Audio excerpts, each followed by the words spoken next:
Thank you for joining Cancer Support Community Atlanta for this program. Please visit our website, cscatlanta.org, for a complete list of live and recorded events. We invite you to sign up for our newsletter to stay connected to all future programs. All right, so for today, I want to review some of the recommendations for reducing cancer risk and try to tie those into this theme that we have going on for National Nutrition Month. We will also discuss ways to eat a variety of nutritious foods and kind of why that's important, and then also describing how to celebrate a world of flavors when planning your meals and your snacks to jazz things up a little bit. So, the American Institute for Cancer Research, or the AICR, they have a list of their top 10 recommendations for diet and lifestyle changes that you can do to reduce your cancer risk, and that's reducing your risk of cancer, but also reducing your risk of recurrence of cancer. So if you have already had cancer, currently have cancer, these are recommendations that you can follow. If you have people who are maybe at higher risk or aren't necessarily at higher risk, it's still a healthy way for them to live as well. So it's a win-win for everybody. But the top 10 recommendations are to be a healthy weight, to be physically active. Number 3 is where we're going to focus most of our time at today, which is eating a diet that's rich in whole grains, vegetables, fruits, and legumes. Limiting consumption of fast foods, and then other foods that are high in fat, starches, and sugars. Limiting consumption of red meat and processed meats. Limiting consumption of sugar-sweetened beverages. Limit alcohol consumption. Do not use supplements for cancer prevention. And then for mothers, if you can breastfeed your baby, if you can, that's helpful for both the baby and for you as the mother. And then after a cancer diagnosis, following as many of these recommendations as you can. So if you're actively going through treatment, sometimes some of these are harder to follow than others, depending on your side effects. Or if you're after your treatment and in maintenance or in full survivorship mode, sometimes there are lingering side effects that may also prevent you from doing some of these things. But in general, this is what we're leaning towards and what we work towards as our goals go here. And so getting started with this, I don't think Emily mentioned this, but all of our presentations are recorded and they are on the CSC Atlanta website. And we go more in depth into these topics. Like there's 2 plant-based diet education seminars that go much farther in depth than what we're going to cover today. But if you are like, oh, I need to know more about this specific topic, you can go and browse through those videos and get some more in-depth knowledge than probably what I will be going over today. But getting started with eating those fruits, vegetables, legumes, whole grains is really just having a mindset of putting plant foods first. So thinking about and your meal planning and even your snacks and being like, what plants am I going to eat today? And those really help, and we'll talk a little bit more about this on the next slide, but our plant foods have a ton of vitamins, minerals, fiber, all kinds of things that are helpful for our overall health, for cancer reduction, cancer prevention. And that's why we put such a heavy emphasis on making sure that we get our plant foods. And here in our Western culture in the US, our diets tend to lean more heavily towards meat, potatoes, those kind of things. And so it does take a little bit of an effort to make sure that we are getting these plant foods in. So when you are choosing your plant foods, you want to choose brightly colored or strongly flavored fruits and vegetables. So the brighter the colors, usually the more in season they're going to be. So I usually tell people to think about a tomato like in the peak of summer when they're at their highest level of ripeness and how red and juicy it is on the inside versus maybe a tomato that you purchase in the winter time where it's more pale red on the inside, more pinkish. And so those are just, that's an easy, kind of visual to think about those things. Again, here in the US, we get a lot of these foods throughout the year, whether they're in season here or not. But the more in season something is during, there are summertime vegetables, there are winter vegetables, you're just going to have more of the nutrients that are jam-packed in there. Not to say that the other ones are not also nutritious, but the other ones have a little bit more nutrition in there. And then the strongly flavored vegetables. That again goes along with its ripeness, but also having those extra nutrients packed in there because it's really at the peak of its prime going on. Focusing on a balanced plate that has mostly whole foods, and that can be fresh, frozen, or canned. So I get a lot of questions about frozen fruits and vegetables. And if you live alone or you're one or two people, it's not always feasible to buy a lot of fresh produce because it's going to go bad before you're able to use it. So using frozen and even canned fruits and vegetables, perfectly fine. Canned beans are very helpful. Like if you don't have time to make dried beans from scratch, canned beans are usually most of the way prepared and for you to incorporate them into one of your recipes. So definitely relying on those is perfectly fine. And then obviously, if you're including meat, poultry, fish, or dairy, that's perfectly fine too. But we want to think about those foods as more like a supporting role on your plate instead of the star of the plate. So your plants are going to be the star moving forward, and then your animal protein foods are there just as an extra protein source. We'll talk a little bit more about it too. All right, so I changed this slide to say like plant-focused diets because sometimes we talk about a plant-based diet and people think that they need to be vegan or vegetarian, and that might not fit with your lifestyle or your goals. But a plant-focused diet is just really those, meal planning mindsets that I'm going to be focusing on my plants here. So a plant-based diet, like I said earlier, it helps to provide a lot of fiber, which is great for our GI tract. It's great for our overall immune system. And then it's got vitamins and minerals, which we obviously know our body needs to help with all the processes that it has going on the inside. And then they're also a great source of phytochemicals. And the other word that you're reading about some of this stuff is phytonutrients. And so those are the nutrients that are in plants that help provide a lot of the beneficial benefits from these things. So the cancer protection, the antimicrobial, the antioxidants, those are all classified like under phytochemicals. And your phytochemicals are what makes those fruits and vegetables the color that they are, the smell that they are, and the way that they taste too. So they're super important. There's thousands of them out there. We've only scratched the surface with the research on all the benefits and all the different kinds of phytochemicals that are out there, but that's why they believe incorporating all of these different fruits, vegetables, and plant foods to protect us from our cancer risk. So like I said also earlier, the health benefits that come out of these plant foods help with lowering your risk of heart disease, type 2 diabetes, and cancer. So great for your overall health. And then putting plant foods first also helps to support a healthy weight. So we don't talk and focus just on our weight. We want to make sure that we're nourishing our bodies, and our fruits and our vegetables are naturally lower in calories than a lot of our other foods are. So by making sure that we're incorporating those and we're filling up on those foods helps to prevent us from overeating in other areas with foods that might be higher in calories or higher in fats, which of course, in turn, helps to support a healthy weight over the long term. So if you've been to any of my presentations, I think literally every presentation I do has this plate method in here because I just think it's so easy to help with your meal planning and gives you a visual of what you want your plates or your meals to look like.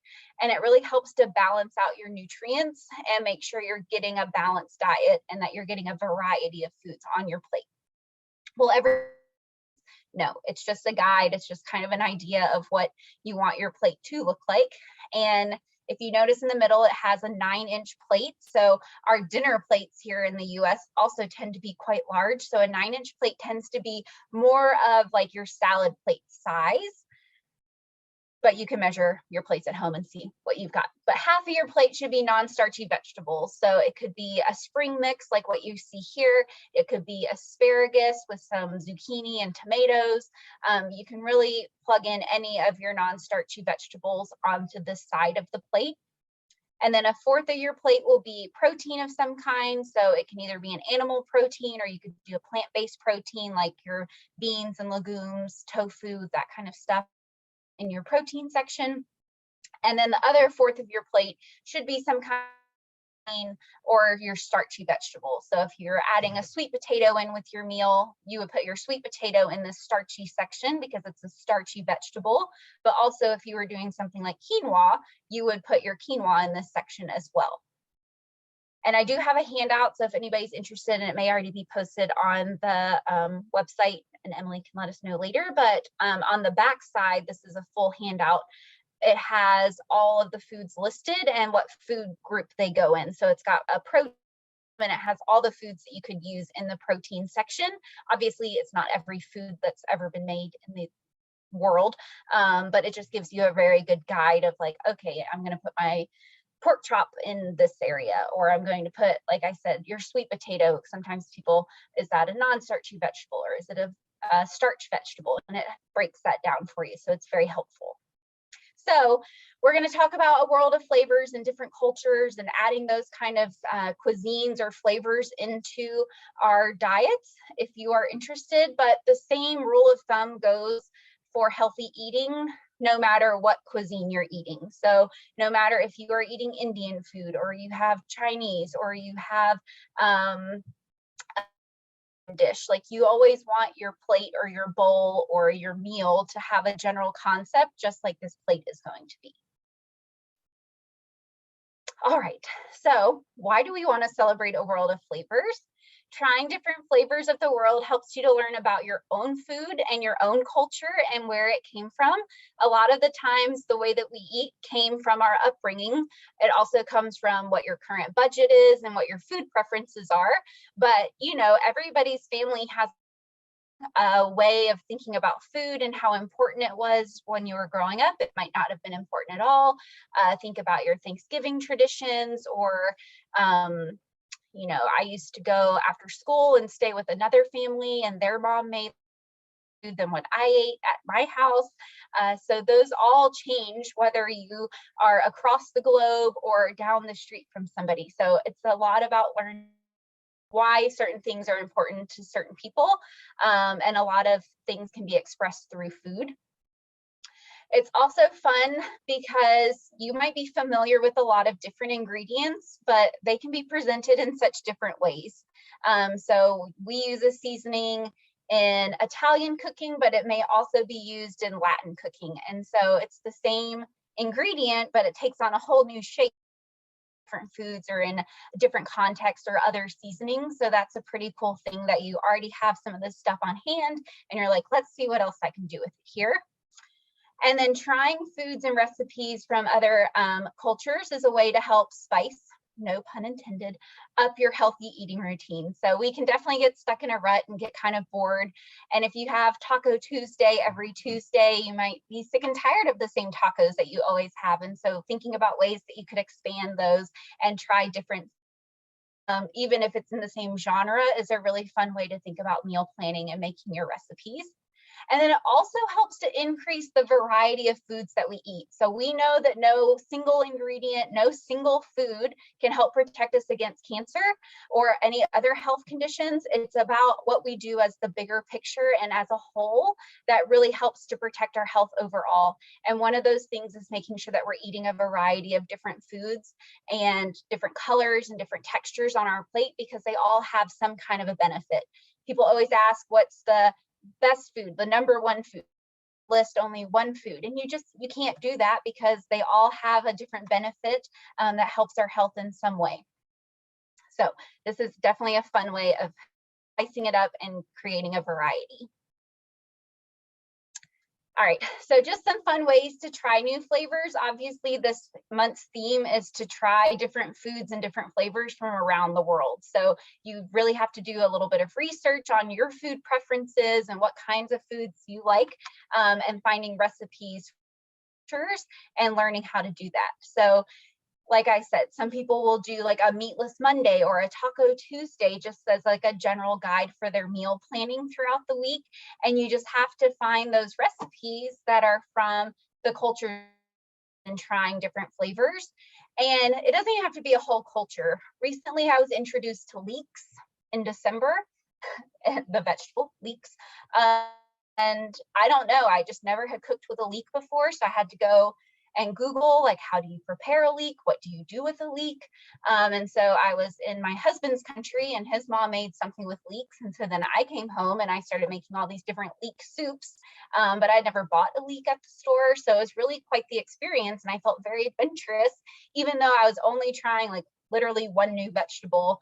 It really helped to spawn other recipes and different things that I could try. So you don't have to like overhaul all the things. You might just be like, oh, I'm interested in this spice. Let me see what I can do with this spice. It might take a little research on your part. If that's a little bit too extensive, just trying different fruits and vegetables depending on what's in season. So that's kind of my whole leek story, right? Like I was like, one vegetable, it's in season right now. Let me see what I can do with this. Choosing ingredients with different textures and colors for variety. We've talked about that already. Learning new cooking and prep skills. So again, if you're getting into some of these different cultures or different fruits and vegetables that you're not using, it might take a little research, and some people have time for that and some people don't. Totally understand. But you know, if you're bored or you just love cooking, it's a great way to help fill your time and just explore different things. And then enjoying your meals with friends and family. So this is really important too. Socializing is a big part of our culture, and we like to eat and socialize with our friends and our family. And one of my favorite things, book club, and we read a book every month. And then we also have basically like a potluck dinner that goes with book club. And so everybody has to sign up to bring, and we vary it by themes. And so we've been doing this for 5 years, and our best meal yet was our Moroccan themed night, and everybody made a dish that was Moroccan inspired. And I mean, I've never seen a more colorful, more delicious looking table in my life. Like, it was so good. I was so impressed with like what we were able to do on a random Sunday and make it all happen. But that's a fun way to do things too. So if you haven't been able to see your friends, or you have a small friends group, even in support groups, those kind of things, you can always do that on your own. Of course, leading up to some of those book clubs, I'm always trying out things for my family to be like, do you like this? Does this taste good? So those are fun things just to add a little pizzazz to your meals. All right, so when you think about flavor, you don't have to answer this because you're on mute, but what comes to mind when you think about flavor? Normally, I'm a very bland, boring eater, but flavor is really, you know, what you're tasting. What different ingredients can you detect when you're eating something? Is it a complex dish? Is it a simple dish?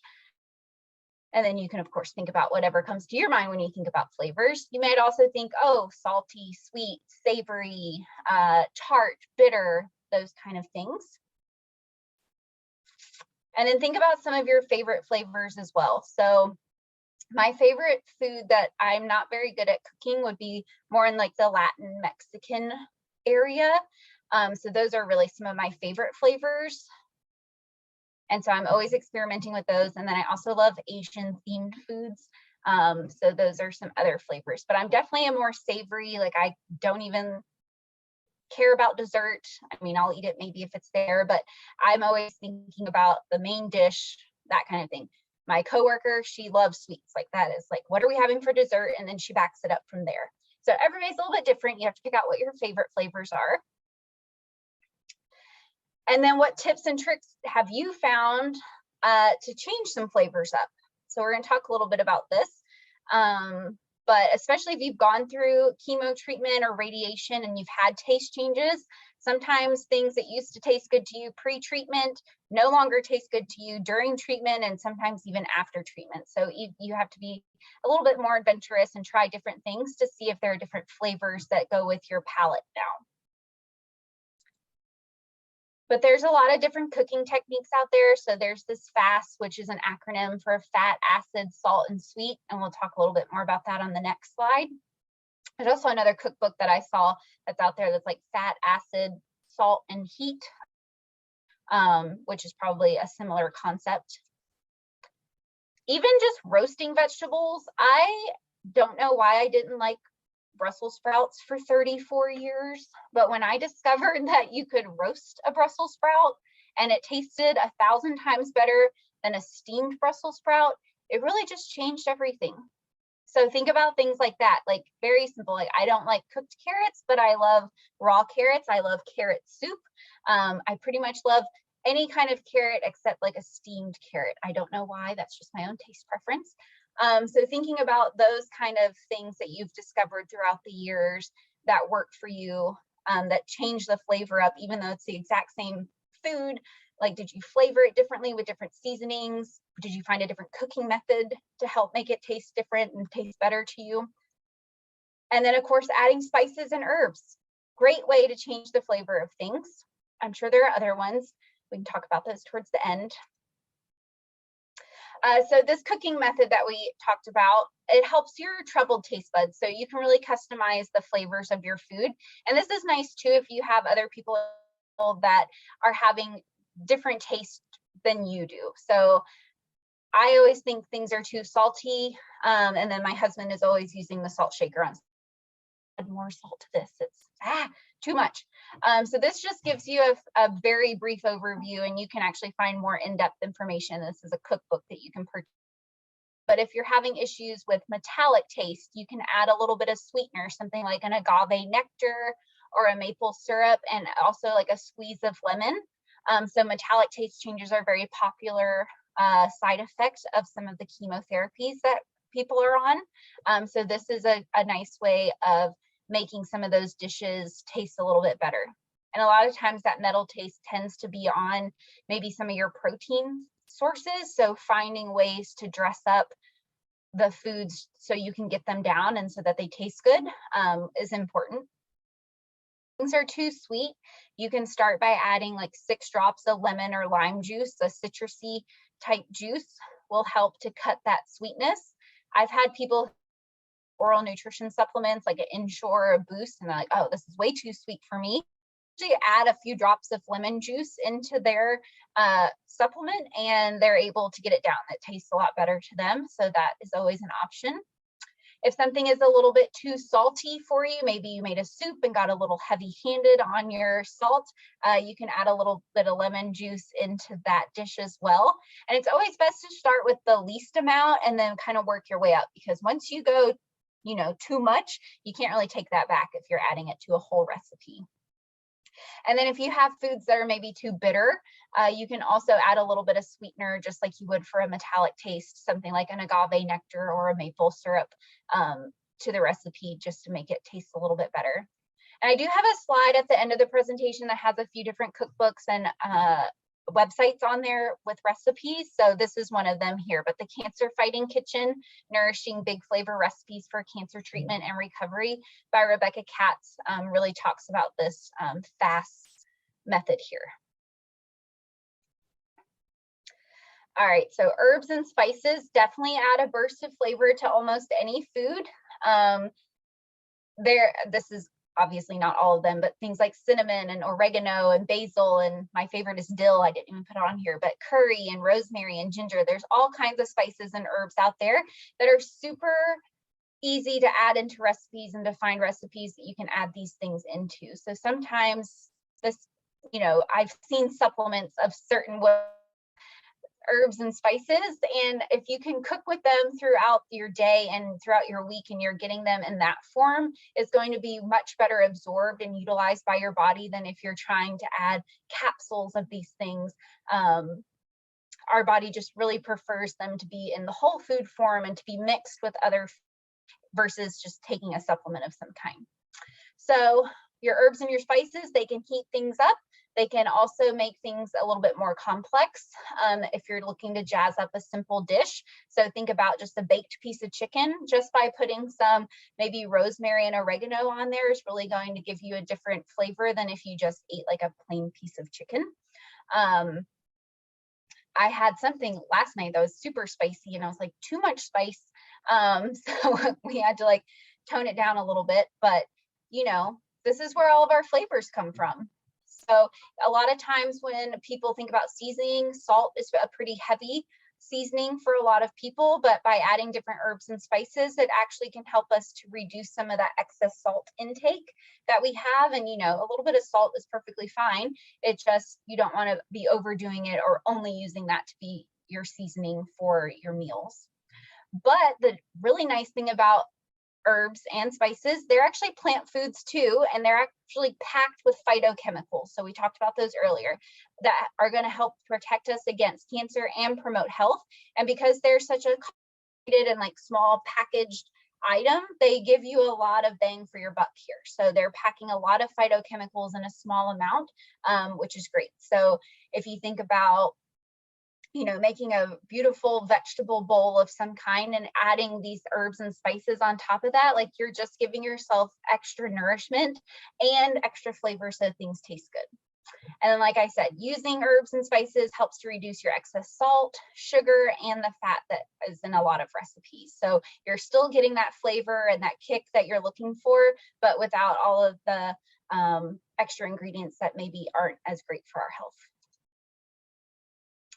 All right, so building up your flavor, there's a tons of things that you can do, but sauteing diced aromatic vegetables like your onions, garlic, celery, carrots, and mushrooms, this adds both flavor and aroma to your dish. So I use all of those things in a lot of my soups in the wintertime. I always have them sauteed, going strong. The kitchen smells great, and it basically is the foundation of my soups that I like to make in the winter time.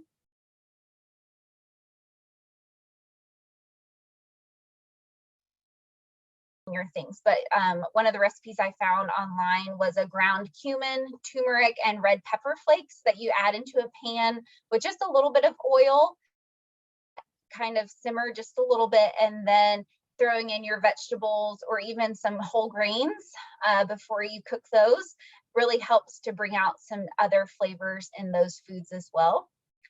Using a low salt or a no salt stock instead of water in recipes. So think about, like, if you're making quinoa or you're making rice or you're making some soups, using that stock instead of just plain water will help to add extra flavor in there for you as well. Mixing in chopped fresh herbs once your veggies or grains have been cooked. So throwing it in like at the end will help to add color, flavor, and texture. So I think about like guacamole when you add in, you know, like a handful of cilantro at the end. Or I like to make a lot of chilled soups in the summer, and I always throw in a bunch of fresh dill just at the end to make, one, it look pretty, and two, it adds extra flavor. And then also adding in an acid of some kind helps to brighten up your dish. Just tasting too flat, or maybe it's a little bit too oily or greasy tasting, you can actually squeeze some lemon juice and it helps to cut those flavors down and give you a chance to taste, you know, a little bit more brightness of your dish. Okay, so I did pull out some of the more common questions that I get from cancer patients, like turmeric or curcumin. So there are some people who like to take this as a supplement, but it's actually a naturally occurring substance that is part of a turmeric plant, and it's normally growing in India and some of the tropical regions in Asia. So you can see it's a very bright orange color, very pretty. It does have some potential anti-cancer benefits, so it may stop the growth of cancer cells or slow them down. And then it's also an anti-inflammatory and an antioxidant properties within it.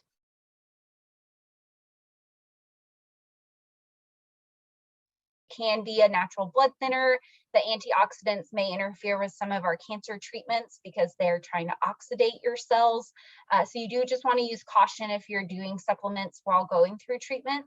But there's really no reason why you cannot incorporate turmeric as a spice throughout your diet. So I love like turmeric rice. There's turmeric teas that you can make. There's a lot of different things that you can do with turmeric to help spice things up and to incorporate it in your diet. And it's not a super well absorbed nutrient, but when you put it with other foods and fats, our body does absorb it a little bit better. So that's why it's very helpful to cook with it versus just taking it as a supplement as well. Ginger is another one that you're going to see in a lot of other cultures. dishes as a main ingredient, but also we use ginger quite a bit for stuff like nausea or heartburn when you're going through treatment. So ginger is available in all kinds of different forms. You can get it fresh, there's dried, pickled, preserved, candied, there's powdered forms of ginger. There's ginger candies like ginger chews that you can get. There's ginger teas. There's all kinds of good ginger stuff out there. But its potential anti-cancer benefits, it may help ease nausea, heartburn, diarrhea, and gas. It may also help to stop or slow down the growth of cancer cells. And it also has those anti-inflammatory and antioxidant properties as well. And the FDA says that it's safe up to like 4 grams per day of ginger. I don't know how much ginger that is exactly, but it sounds like a lot. Most of the clinical trials are more like around 1,500 milligrams or 1.5 grams or 1 gram per day. So I don't think you're going to be at risk unless you just chew on a piece of ginger all day long of reaching that 4 grams per day. But you find a lot of turmeric and ginger in Asian and Indian cuisine. So I just wanted to highlight some of those here. So some of the common seasonings in your Asian and Indian cuisine, which is one of my favorite, red pepper flakes, chilies, saffron, mint, cumin seeds, coriander. I remember the first time I had to go out and buy coriander seeds, cilantro, garlic, turmeric, nutmeg, cinnamon, ginger, cloves, curry powder, onion powder. You know, those are all typical seasonings that you're going to find in these recipes if you go ahead and look some of those up. But different entree or meal ideas, vegetable biryani, curry with veggies. Some more simple dishes, you could just do cooked carrots with like curry powder, ground ginger, some onion and garlic powder, maybe some black pepper on, just to help jazz up those cooked carrots, which obviously I won't be eating, but other people love cooked carrots. Roasted chickpeas, you can use a variety of different spices. You can use like canned chickpeas and rinse them off and just toss them in some of these different seasonings that are listed here and roast those in your oven.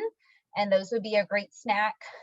They also have, sorry, I am terrible at pronouncing things. I'm going to assume it's lassi, which is like a buttermilk or a yogurt, fruits and herbs and different spices.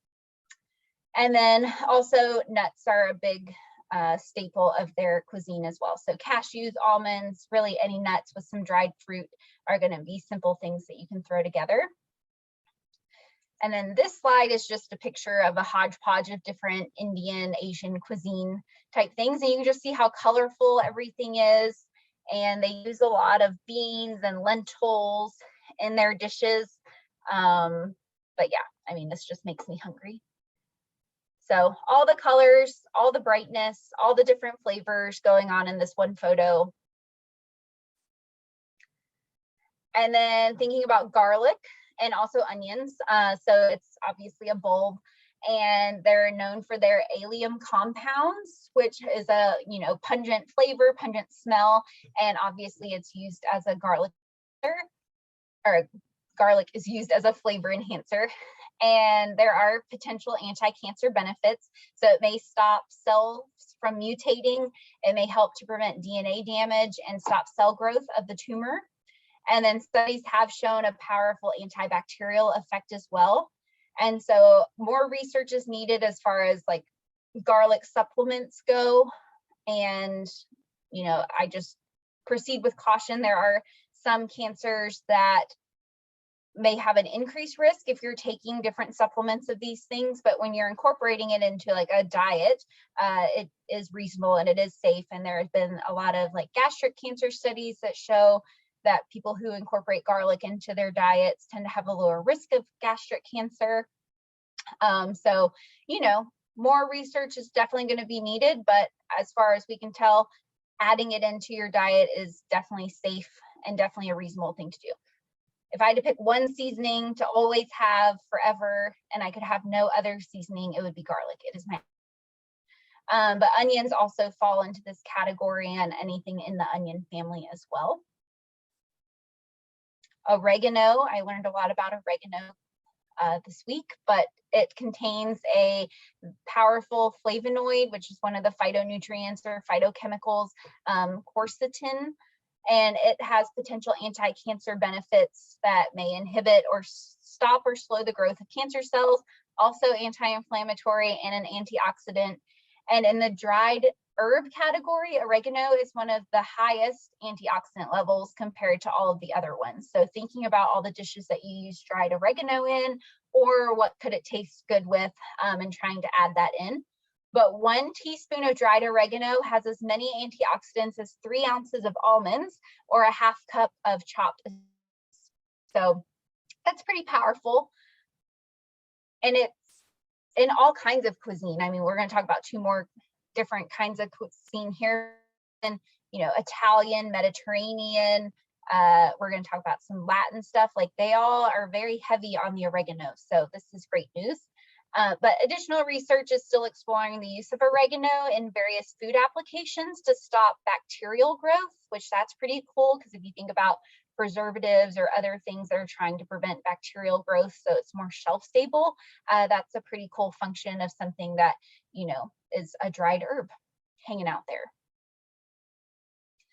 All right, so Latin cuisine, so their common seasonings, stuff like chilies, oregano, chili powder, cumin seeds, sesame seeds, cinnamon, cilantro, adobo, citrus, garlic, onions, all kinds of goodness here.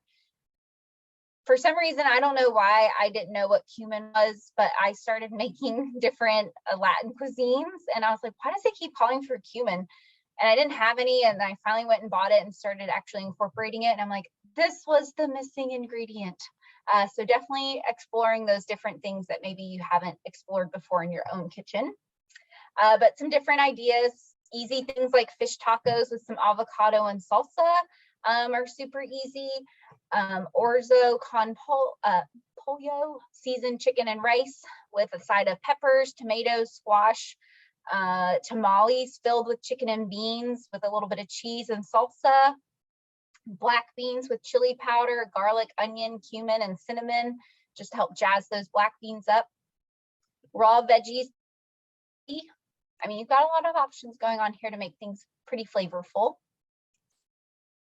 Mediterranean cuisine uses similar seasonings as well: garlic, basil, oregano, parsley, rosemary, bay leaves, nutmeg, fennel seeds, red pepper flakes, sage, saffron, mint. So you can see a lot of these are overlapping. They're just used in a different way or put on different foods that really help to change up the cuisine into more of a different culture. It's very interesting. But some entree meal ideas, you can do quinoa bowls. I'm obsessed with bowls now, where you have some quinoa and then putting some tomatoes, cucumbers, chickpeas, onion, feta, a little bit of tzatziki sauce, and some salmon on there for your protein. Super easy. You're using some of these herbs that are up here to help lean it towards that Mediterranean flavor. Chicken kebabs with roasted veggies. Those would be super easy to make. You can throw those on top of a salad for a full meal, no problem. Some other simple dishes, they use a lot of eggplant in Mediterranean dishes, but using Italian seasoning like your basil, oregano, thyme, and garlic is delicious. You can roast those, you can bake it. Some people almost make like a hummus out of the eggplant and add those seasonings in. Hummus with fresh veggies, easy peasy. Cucumber and tomato salad is great during the summertime as a side dish. And again, adding some of those spices and seasonings just helps to give it that extra pizzazz. And then some quick snack ideas. Again, raw veggies with hummus or tzatziki sauce is super easy. I love the little individual hummus containers that you can throw in a lunchbox or just pull out of the fridge really fast without having to open up the whole big thing.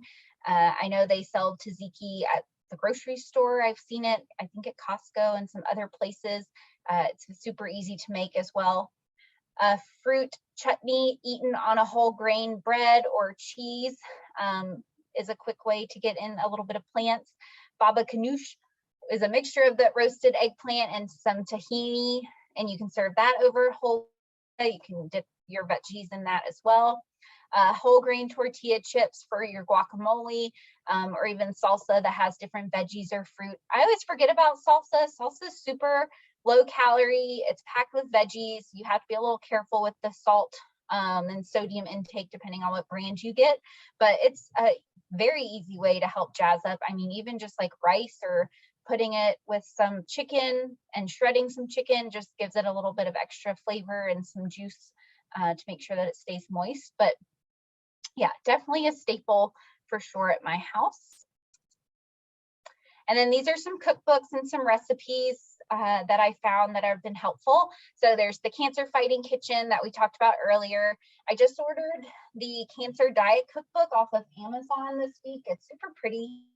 I haven't been able to go through the whole thing yet, but it goes through different side effects that can happen, but it's very much like, I mean, I just flipped open to Moroccan inspired vegetable soup with chickpeas. So there's a lot of good cultural diversity in here. Pumpkin curry soup, but it's definitely focused on getting plants and keeping people strong while they're going through treatment, but also through survivorship. Another cookbook called Healthy Eating During Chemotherapy. That's out there. I'm sure it's on Amazon, but it again goes through a lot of the side effects, and it tries to classify the different kinds of dishes by what it might be helpful for. Like if you're having taste changes, or if you have nausea, maybe you want to try these different recipes. And then the American Institute for Cancer Research, they have their website has an entire recipe section on it. Dietitians and all kinds of people submit to those, and I think they can even rate them now, which is very helpful. And then the American Cancer Society also has a lot of healthy recipes that are fairly simple and easy to make. And then I use Pinterest all the time. I didn't put that on here. But you know, if you're ever just craving Indian food, I will go in and put Indian recipes, and I scroll until I find something that I have the ingredients for and work it out and see what I can make from there. But hopefully those help. And Emily usually saves the slides online and sends you guys the slides as well, so you can have access to these cookbooks and recipes. And that's all I have for our World of Flavors today. All right, everyone. We'll have a wonderful rest of your Tuesday, and we will see you again next month. All right. Bye. Bye. Thanks, Kristin. Thank you for joining Cancer Support Community Atlanta for this program. If you're interested in other live or recorded programs, please visit the online program tab of our website, cscatlanta.org, or follow us on Facebook. We'll be sharing additional information on upcoming programs.